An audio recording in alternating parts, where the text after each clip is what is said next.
Semester second द्वितीय सत्र में आप सभी छात्रों का हार्दिक स्वागत। पहला सत्र बड़ी गड़बड़ी में पूरा हुआ, परीक्षा भी हो चुकी, लेकिन अब दूसरा सत्र समय पर शुरू होने जा रहा है और हम इस दूसरे सत्र में हिंदी में 2 किताबों का अभ्यास करेंगे।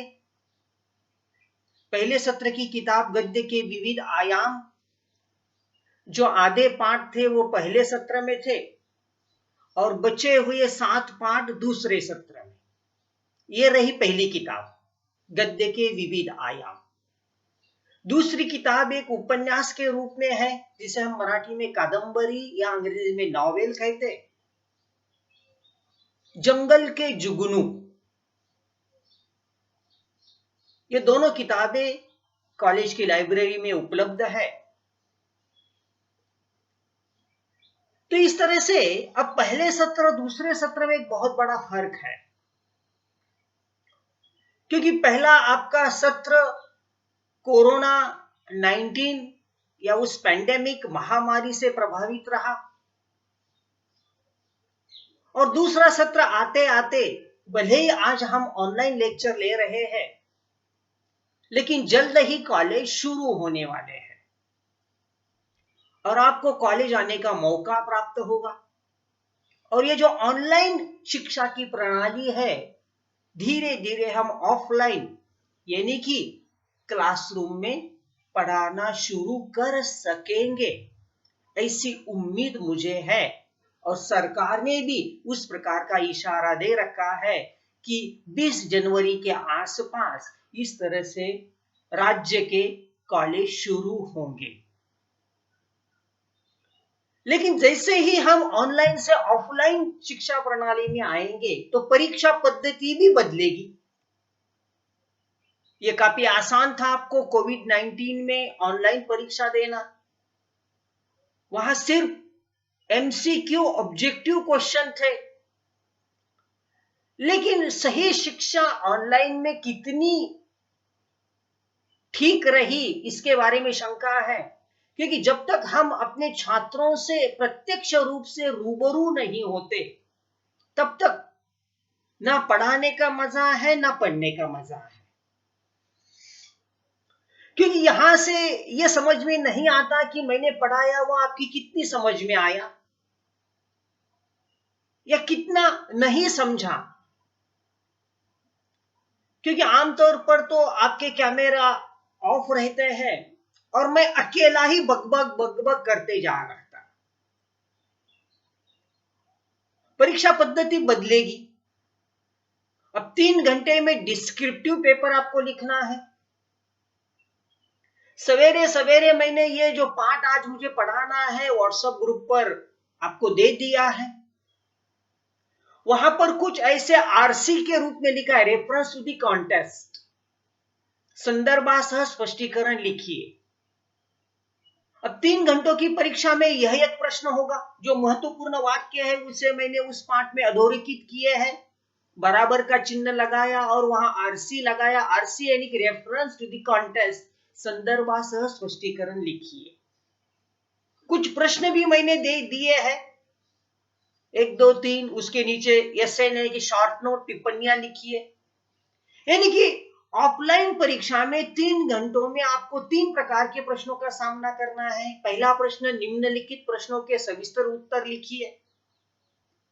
अब इस प्रश्न का उत्तर 20 अंकों के लिए है तो कम से कम 2.5-3 पन्ने उत्तर लिखना है आपको।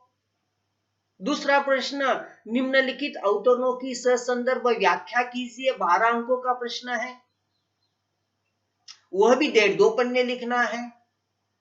प्रश्न तीसरा, टिप्पणियां लिखिए, यह प्रश्न होगा 5-5 अंकों के लिए, 2 टिप्पणियां लिखनी है, तो वह भी कम से कम 1 पन्ना आपको उत्तर लिखना है। लेकिन परीक्षा पद्धति बदलेगी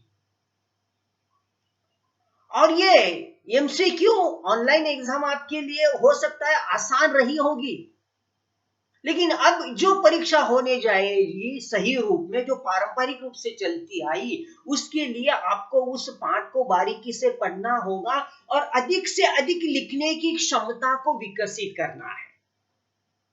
अब देखिए, गद्य के विविध आयाम, इसका पहला पाठ है रामधारी सिंह दिनकर लिखित नेता नहीं नागरिक चाहिए।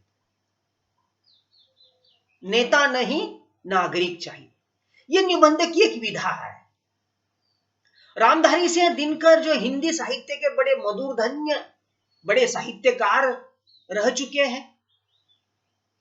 आप पंडित जवाहरलाल नेहरू के बड़े नजदीकी थे, सहृदय मित्र थे। आपने, दिनकर जी ने कई ऐसी साहित्यिक रचनाएं लिखी कि जिस कारण उन्हें राष्ट्र कवि के नाम की उपाधि दी गई थी। कुरुक्षेत्र जैसा उनका खंड काव्य, रश्मिरथी जैसा खंड काव्य, और नेहरू जी से मित्रता होने के कारण उन्हें राज्यसभा सदस्य के रूप में भी मनोनीत किया गया था। और वही रामधारी सिंह दिनकर जी ने जो पाठ लिखा है, नेता नहीं नागरिक चाहिए,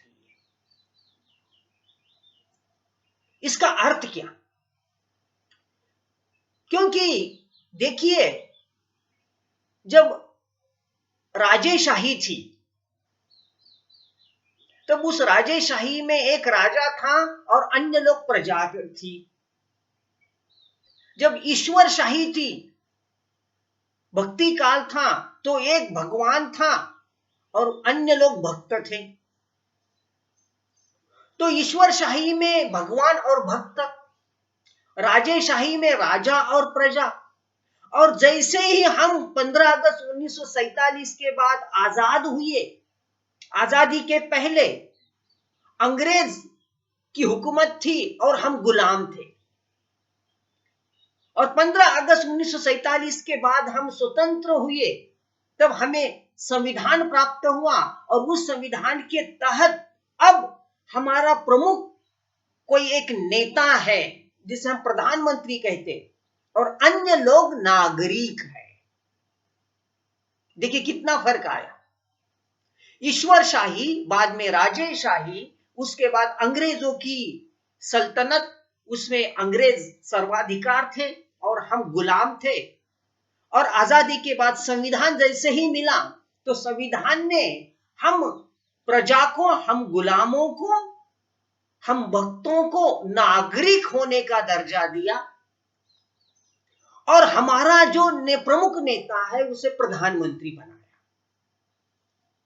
और उसी मध्य की ओर हम आते हैं कि अब हमारा एक नेता है, एक प्रधानमंत्री जो राष्ट्र का प्रमुख कहलाता है, और बाकी सब लोग 138 करोड़ जो लोग हैं वह हम नागरिक बने।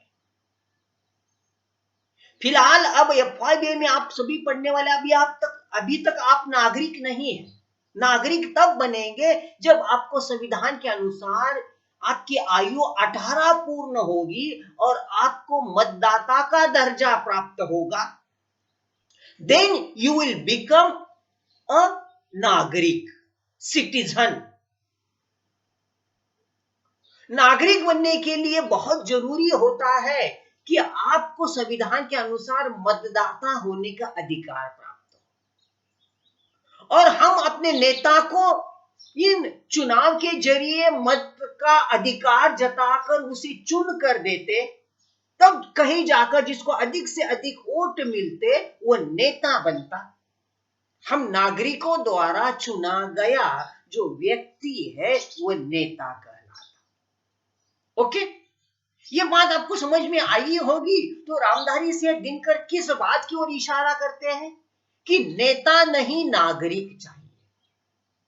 नागरिक होने का बहुत बड़ा अर्थ है कि आप इस देश के सिटीजन हो, आप इस देश के नागरिक हो, क्योंकि आपके पास एक आधार कार्ड है या दूसरा वोटर कार्ड है, और ये दो ऐसे सबूत है कि आप फला फला देश के नागरिक हैं, आप भारत इस देश के नागरिक हैं।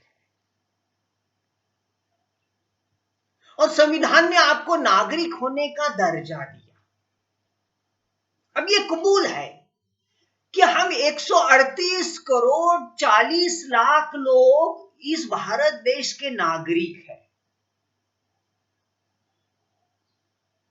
लेकिन दिनकर जी अलग कहते हैं, हमें नेता नहीं चाहिए, हमें नागरिक चाहिए, क्योंकि नेताओं की अंबार लगी है।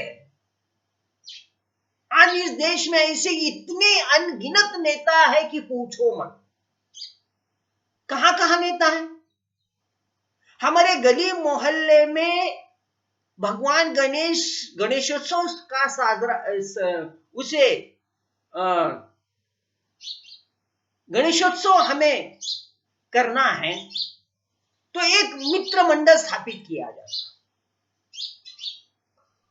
और उसका एक कोई अध्यक्ष होता। वह अध्यक्ष उस मित्र मंडल का नेता बनता। उसके बाद हमें अपने गली मोहल्ले में दही हंडी का आयोजन करना है। एक मित्र मंडल होता, उसका कोई अध्यक्ष होता, वो नेता और बाकी सारे उसके सदस्य या नागरिक। हम जिस बिल्डिंग में सोसाइटी में रहते हैं उस सोसाइटी की भी एक सोसाइटी एसोसिएशन स्थापित होती, उसका अध्यक्ष नेता बनता और अन्य सभी सदस्य। आज हमारे देश में इतनी ढेर सारी राजनीतिक पार्टियां हैं, जैसे कोई भाजपा है, कांग्रेस है, शिवसेना है, रिपब्लिकन है, अकाली दल है, शेतकरी कामगार पक्ष है, शिवसेना है, मनसे है, असंख्य अनगिनत राजनीतिक पार्टियां और हर किसी राजनीतिक पार्टी के कई नेता। कितने नेता हैं आज। प्रधानमंत्री नरेंद्र मोदी नेता है, अमित शाह नेता है, नरेंद्र सिंह तोमर नेता है, शरद पवार नेता है, उद्धव ठाकरे नेता है, रामदास आठवले नेता है, राज ठाकरे नेता है। नेताओं की कमी नहीं है इस देश में।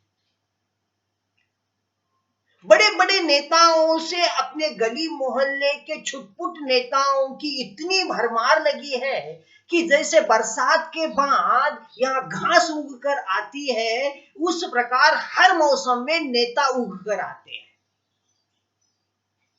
नेता जो नेतृत्व करे उसे नेता कहा जाता,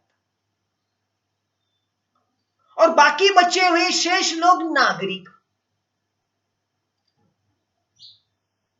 अब हमारे देश में नेता इतने अधिक हो गए कि गुस्से में लेखक ये कह रहे हैं कि अब हमें नेता नहीं चाहिए, नागरिक चाहिए। क्योंकि अभी भी मैंने कहा नेता किसे कहेंगे, जो नेतृत्व करेगा। लेकिन नेता कैसा हो, सुजान हो, सुसंस्कृत हो, पढ़ा लिखा नेता हो, देश को दिशा देने वाला नेता हो, देश को आगे ले जाने वाला नेता हो, तब उसे हम नेता कहेंगे। सौभाग्य से हमें अपने देश में कई अच्छे नेता मिले। पहले लोकमान्य तिलक थे, महात्मा गांधी, उसके बाद जवाहरलाल नेहरू, अटल बिहारी वाजपेयी, श्रीपाद अमृत डांगे, बाला साहेब ठाकरे, शरद पवार। ऐसे कई नेता हुए कि जिन्होंने इस देश को आगे ले जाने की बात की। ये ऐसे कुछ चंद नेता थे कि जवाहरलाल नेहरू जैसा नेता जो उच्च विद्या विभूषित था, उसका बहुत अभ्यास था, वो सुसंस्कृत था, वो सुजान था, देश को आगे ले जाने की योजनाएं उनके दिमाग में थी, जो योजनाएं उन्होंने अमल में लाई, और वह देश जो गुलामगिरी में था उसे आजाद करवाकर इस देश को अपने पैरों पर खड़ा किया। राष्ट्रपिता महात्मा गांधी, जो केवल सत्य और अहिंसा इन दो असों के बल पर अंग्रेजों के खिलाफ लड़ता रहा और देश को पारतंत्र से स्वतंत्रता दिलवाई। लेकिन अब ऐसे नेताओं की कमी है दोस्तों। शायद इसी कारण लेखक रामधारी सिंह दिनकर ये कह रहे हैं कि अब हमें नेता नहीं, नागरिक चाहिए। क्योंकि आजादी के एक 15-20 साल के बाद आए हुए तमाम सारे नेताओं ने हमारे देश को बनाने के बजाय बिगाड़ दिया। क्योंकि आज तमाम सारे नेताओं को देखिए, सिर्फ हमारे देश में ही है, ये लोग सिर्फ नेतागिरी करते हैं। इनका पेशा क्या, इनका धंधा क्या, इनकी नौकरी क्या? ये ना नौकरी करते हैं, ना धंधा करते हैं, ना बिजनेस करते हैं। दूसरे देशों में जाकर देखिएगा, जैसे ही कोई बराक ओबामा हो, कोई अन्य लोग हो, ये अपनी नेता पद छोड़ने के बाद नौकरियां करते हैं, बिजनेस करते हैं, धंधा करते हैं, क्योंकि जीविका चलानी है। आज का इंग्लैंड का नेता जो 26 जनवरी को आने वाला था, बोरिस जॉनसन, वो कह रहा है कि मुझे पेमेंट बहुत कम है, इससे मेरा घर चलता नहीं। और हमारे देश के नेताओं को देखिए, 50 गाड़ियां उसके घर में रहती है, इतना बड़ा बैंक बैलेंस, दिन में 10-10 बार सूट बदलने वाले नेता, 15-15 लाख का सूट पहनने वाले नेता, कहां से ये पैसा आता है उनके पास? हमारा शोषण किया हुआ, हमारे टैक्स का पैसा। वो नेता जो खुद के लिए 8,400 करोड़ रुपए का एरोप्लेन खरीदता है, जबकि हमारी अर्थव्यवस्था -7.7 की ओर है।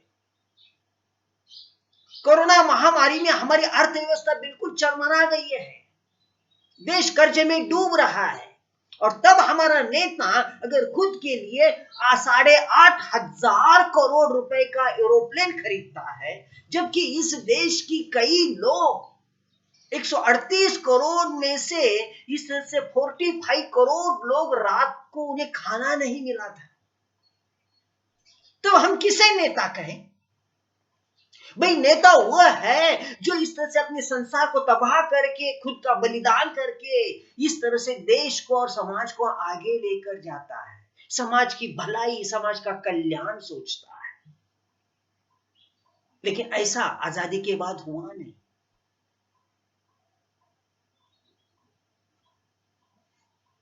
लेखक कहते हैं नेता नहीं, नागरिक चाहिए। देखिए, उनका पहला परिचय है सन 1920-21 के जमाने में एक विज्ञापन छपा था, क्या आप स्वराज्य चाहते हैं तो लेक्चर देना सीखिए। स्टार छपवाने वाला कोई पुस्तक विक्रेता था जो इस विज्ञापन के जरिए अपनी किसी किताब की बिक्री बढ़ाना चाहता था। संभवतः किताब में नेताओं के भाषण का ही संकलन भी था।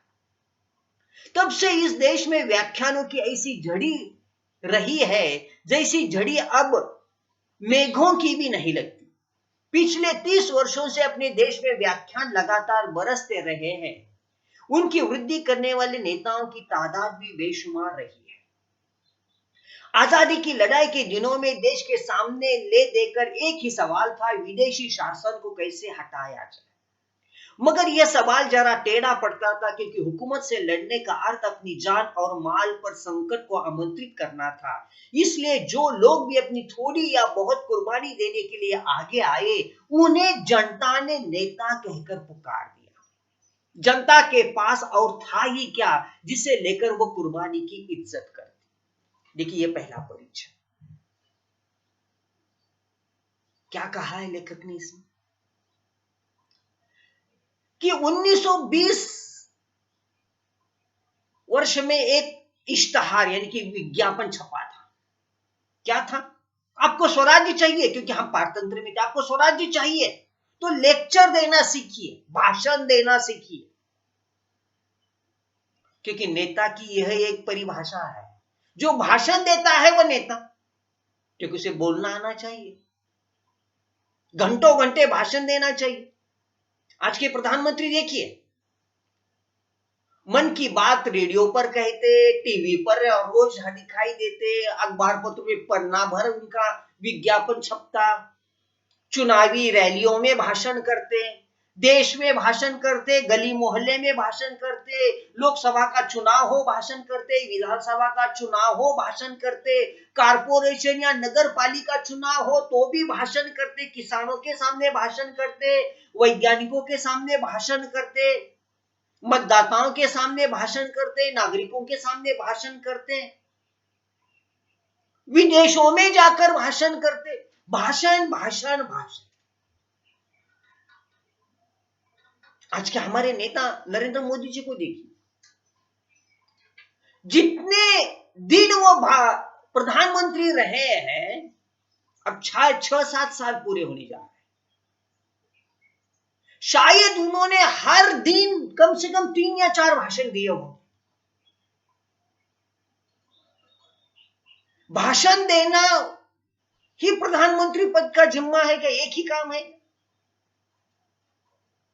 और कोई भी नेता हो, साहित्यिक हो, भाषण देता है नहीं कि क्या करता, हमें उपदेश देता, हमें सीख कहता, ऐसा करो वैसा नहीं करना चाहिए, कोरोना आया है मास्क लगाओ, हमें कहेंगे, उपदेश देंगे, और खुद रैलियों में जाएंगे, मास्क नहीं लगाएंगे। तो ऐसा उपदेश किस काम का कि जिनकी कथनी और करनी में अंतर होता है। हमें कहा जाएगा आप बचत करो, अच्छी तरह से रहो, और खुद 15-15 लाख का सूट पहनेंगे। यानी कि कथनी और करनी में अंतर जिन नेताओं में हमें दिखाई देता है, तो उससे चीड़ आती है, गुस्सा आता है।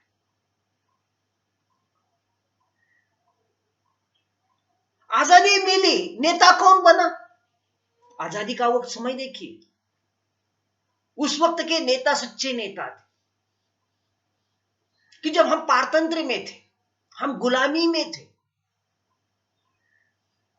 अंग्रेजों ने हमें गुलाम के रूप में कैद किया था, तब हमारे वो नेता थे जो भगत सिंह हो, राजगुरु हो, सुखदेव हो, दादू गेनू हो, चंद्रशेखर आजाद हो, शिरीष कुमार हो, जिन्होंने हंसते हंसते फांसी के फंदे को गले लगाया क्योंकि देश को आजाद करवाना। वो नेता थे वो जो महात्मा गांधी, जो इतने अमीर थे, बैरिस्टर थे, इतने पढ़े लिखे थे, suit boot pant hat tie पहनते थे, लेकिन वो सब उतार दिया और सिर्फ पंचा पहना। क्यों? कि उन्होंने उस वक्त कहा था, मेरी देश की जनता नंग धड़ंग है, उन्हें पहनने के लिए कपड़ा नहीं है, तो मुझे का अधिकार नहीं बनता कि मैं suit boot pant hat tie पहन। वो नेता है, वो कहता है मेरी देश की जनता नंग धड़ंग घूम रही है, उन्हें कपड़े नहीं मिलते, मैं क्यों कपड़े पहन। और आज के नेता 15-15 लाख का सूट पहनेंगे और खुद का इश्तिहार नाम लिखेंगे सूट बूट पर। और इन्होंने कहा जिन्होंने देश के लिए कुर्बानी की वो जनता के नेता थे, वो जनता के नेता। भगत सिंह जनता का नेता था, देश का नेता था, राजगुरु था, सावरकर थे, सुभाष चंद्र बोस थे, तिलक थे, गांधी थे, कि जिन्होंने देश को आजाद करवाने के लिए जेल की सजा भुगती, उन्होंने कुर्बानी की, बलिदान दिया, शहादत दी, तब जनता ने उन्हें नेता के रूप में स्वीकार किया। लेकिन उनके बाद आए हुए नेता सिर्फ नेतागिरी का सीमित अर्थ समझ बैठे कि सिर्फ भाषण देना है। और आज का हर नेता बड़ा अच्छा भाषण देता है, बड़ी बड़ी मीठी मीठी बातें करता है, चुनकर आने के लिए जनता को इतने वादे, इतने कस्में, इतने आश्वासन देता है, जाहिरनामा, घोषणा पत्र, शपथ पत्र लिखकर जनता को देता, मैं चुनकर आने के बाद ये करूंगा, वो करूंगा, क्या क्या करूंगा। हर वर्ष इस देश के 2 करोड़ लोगों को नौकरियां दूंगा, वादा किया, निभाया नहीं। वादा किया कि मैं देश के हर लोगों के अकाउंट में 15 लाख रुपए जमा करूंगा, वादा किया, निभाया नहीं।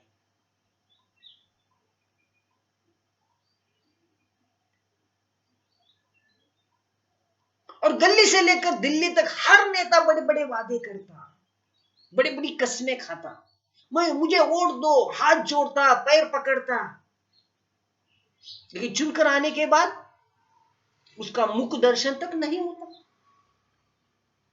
गाड़ियों में एरोप्लेन में घूमता फिरता रहता। फिर 5 साल के बाद ही जब चुनाव आता फिर पुनः मिलने के लिए आता, अच्छे अच्छे भाषण देता, हजारों करोड़ों लाखों की संख्या में भाषण देता और जनता को गुमराह करता। और सारे के सारे नेता बड़े अच्छे भाषण देते। लेखक ने कहा है अब भाषण देने वाले नेता हमें नहीं चाहिए, उसकी कथनी और करनी समान हो, जो बोलेगा वैसा करेगा। ऐसा नेता था महात्मा गांधी के रूप में, जो वैसे बड़े अमीर थे, बहुत पढ़े लिखे थे, बैरिस्टर थे, उन्हें किसी बात की कमी नहीं थी, लेकिन उन्होंने ठान लिया था कि नहीं, मुझे देश का भला करना है, कल्याण करना है, इन्हें गुलामगिरी से मुक्त कराना है।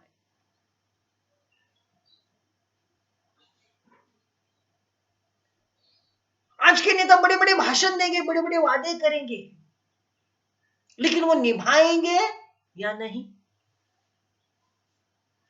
तो हमें बहुत बड़ा प्रश्न पड़ता है ऐसे नेताओं को लेकर कि ये नेता ना बल्कि जनता को गुमराह करते, ना बल्कि सिर्फ वादा खिलाफी करते, बल्कि देश का नुकसान करते।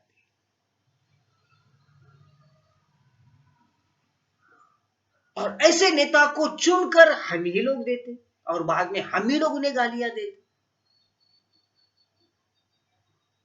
तो इसके लिए दोषी कौन है? नेता दोषी है? मैं कहूंगा नहीं, नेता दोषी नहीं है, उसको चुनकर देने वाले आप मतदाता, मैं मतदाता और हम नागरिक दोषी है कि ऐसे गुनहगार लोगों को, ऐसे डकैती लोगों को, ऐसे भ्रष्टाचार करने वाले लोगों को, ऐसे रिश्वतखोर नेताओं को हम चुनकर देते हैं। क्यों? क्योंकि चुनाव के वक्त हम नोट लेते, किसी का वोट 500 में बिकता, 1000 में बिकता, 2000 में बिकता, 5000 में बिकता, तब हमें अच्छा लगता वो नोट लेते समय। लेकिन हम कितनी गद्दारी करते, अपना कीमती वोट पैसों में बेचते।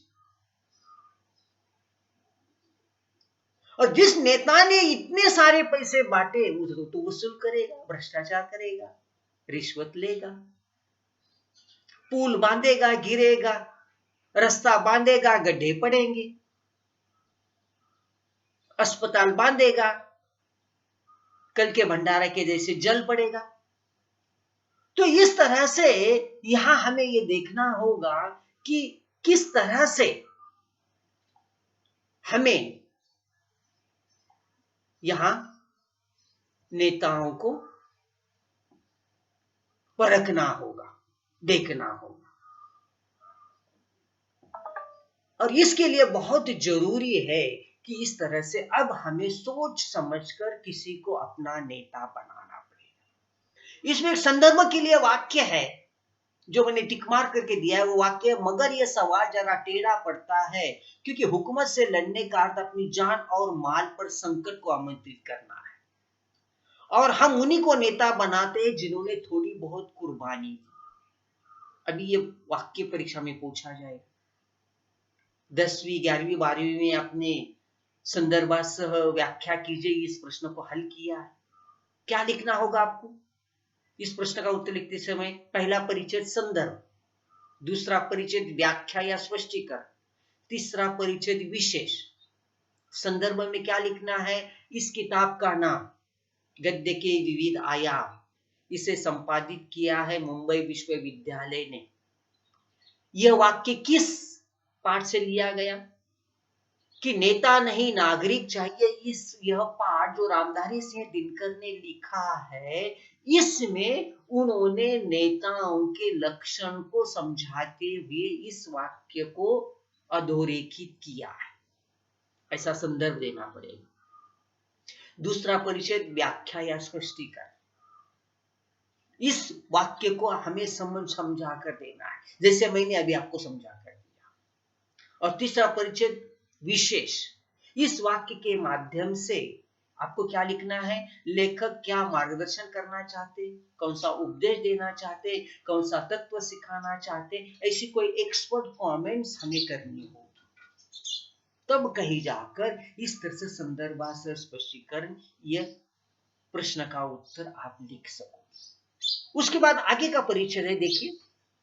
लेकिन आजादी के बाद जब देश के सारे काम नेताओं के हाथ में आ गए, तब उन्हें पता चला कि अभी तक इस देश ने नेता ही पैदा किए हैं, नागरिक नहीं। व्याख्यान सुनते सुनते इस देश ने व्याख्यान देने की आदत डाल ली है, जहां तक व्याख्यान के मजमून पर अमल करने का सवाल है, वह परिपाटी स्वतंत्रता के आगमन के साथ समाप्त हो गई। अब यहाँ के लोग कर्म को कम, वाणी को अधिक महत्व देते हैं। हर किसी की यही अभिलाषा है कि वह दूसरों को कुछ उपदेश दे, मगर खुद किसी उपदेश पर अमल करने को वह तैयार नहीं। यो देश के नवनिर्माण के ज्यादा काम ठप पड़े हुए, क्योंकि जो सचमुच देश का नेता है वे काम करना नहीं जानते। जो काम करना जानते हैं उन्हें हाथ पांव हिलाने की अपेक्षा जीभ की कैंची चलाने में अधिक आनंद आता है। नेता बनने की धुन का यह पहला अवसर है जिसे हिंदुस्तान आज बुरी तरह भोग रहा है। यह परिचय क्या कहना चाहते हैं लेखक? आज कर्म से ज्यादा वाणी को अधिक महत्व मिला। कर्म यानी कि काम। आज का नेता काम नहीं करता, वाणी की कैंची चलाता है। गली मोहल्ले से लेकर दिल्ली तक का नेता सिर्फ अपनी जुबान चलाता है, बोलता है, भाषण भाषण भाषण, उपदेश उपदेश उपदेश, बड़े बड़े लंबे लंबे चौड़े चौड़े भाषण देता, दिन रात 24 घंटे सिर्फ जनता को उपदेश करता रहता। उपदेश करना चाहिए, मार्गदर्शन करना चाहिए, हम ना नहीं कहते, लेकिन तुम जो मार्गदर्शन करते हो उस पर अमल भी करोगे, खुद अमल करोगे, तो वो नेता आदर्श कहलाएगा। जैसी कथनी है वैसी करनी चाहिए। जब देश की 45 करोड़ लोगों को रात को खाना नहीं मिलता, रोटी नहीं मिलती, तब उस नेता को यह अधिकार कहां से आता कि वो खुद 15 लाख का सूट पहने? कोरोना के समय ये तमाम सारे मजदूर रास्ते से चलते चलते अपने राज्य और गांव बिहार यूपी पहुंचे, पैरों में छाले पड़े, और नेता कहने वाला आदमी खुद के लिए 8,500 करोड़ का एरोप्लेन खरीदे। ये कहां कथनी और करनी में अंतर है?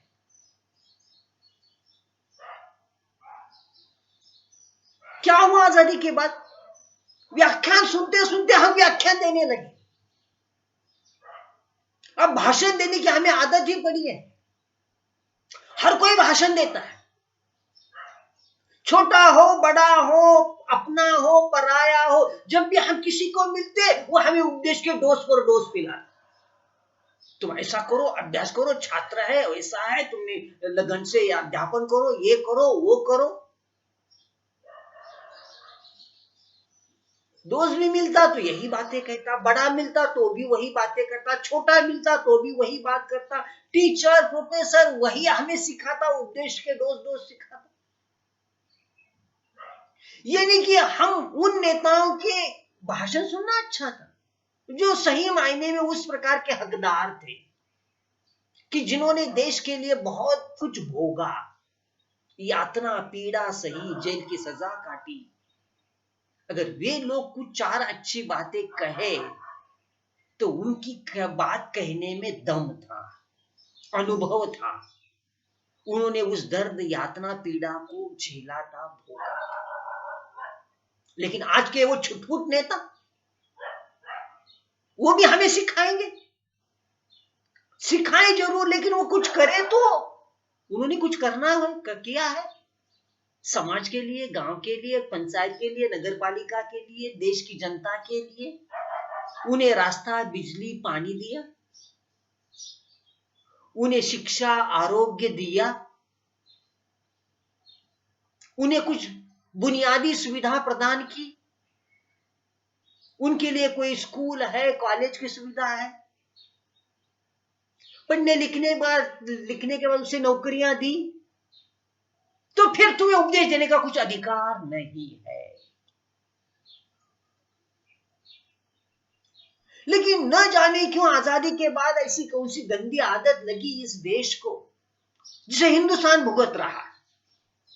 पहले हम बड़े बड़े अच्छे अच्छे नेताओं के भाषण सुनते रहे, और भाषण, व्याख्यान सुनते सुनते अब हम ही भाषण देने लगे। और दोस्तों, भाषणों से पेट नहीं भरता, क्योंकि भूखे पेट भजन नहीं हो। संत कबीर ने कहा है कि पेट में चूहे दौड़ रहे हैं, भूखा है, भगवान का भजन करेगा, कैसे करेगा? बड़े बड़े नेताओं के भाषण सुनकर पेट नहीं भरने वाला। आखिरकार उस बेकार, बेरोजगार युवकों के हाथ को काम चाहिए, तब ही इस तरह से हमें वो अच्छा नेता कहेगा। तो अब यहीं पर लेक्चर खत्म होता है। आगे की जो बात है वो आगे के लेक्चर में मैं आपको पढ़ाऊंगा। आज का समय खत्म हुआ। आपकी कोई शंका हो, प्रश्न हो, तो अगले लेक्चर में जरूर आप पूछिए। धन्यवाद।